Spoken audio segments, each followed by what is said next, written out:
రాజమండ్రి నుంచి గుంటూరుకు బయలుదేరిన అంబటి రాంబాబును పోలీసులు అడ్డుకున్నారు. కార్ల ర్యాలీలో వెళ్లొద్దని అభ్యంతరం వ్యక్తం చేశారు. దీంతో జక్కంపూడి రాజాతో పాటు పలువురు వైసీపీ నేతలు ఆందోళనకు దిగారు.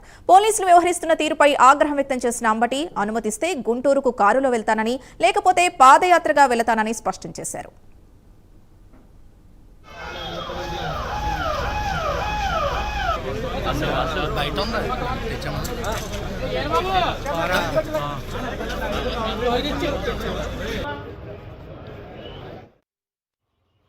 సెంట్రల్ ప్రెషర్ నుంచి నేను రిలీజ్ అయ్యాను.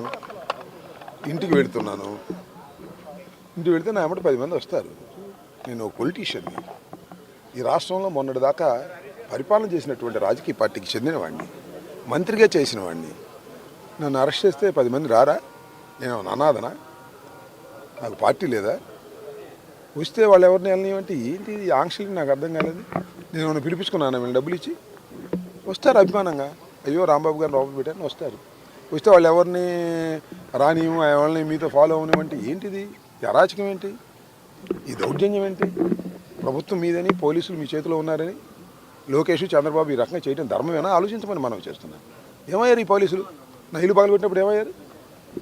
నా కార్లు పగలగొట్టిన ఏమయ్యారు? నా ఆఫీస్ ధ్వంసం చేసినప్పుడు ఏమయ్యారు?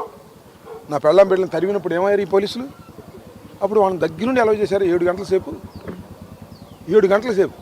5ంటికి వచ్చారు పోలీసు గోండాలు పోలీసులు. 12 తర్వాత వెళ్ళారు నా ఇంటిని ధ్వంసం చేసి. ఈ లోపల నన్ను అరెస్ట్ చేశారు. ఇంత ఘోరం ఎక్కడ జరిగిద్దా ప్రజాస్వామ్యంలో? ఇప్పుడు జరిగిందా? నేను అనామకుండా ఉన్నాయండి. నాకేం తెలుసు 30 యాక్ట్ ఉంటే? నేను రమ్మన్నానా? ఊరేగింపు చేయమన్నానా? సెంట్రల్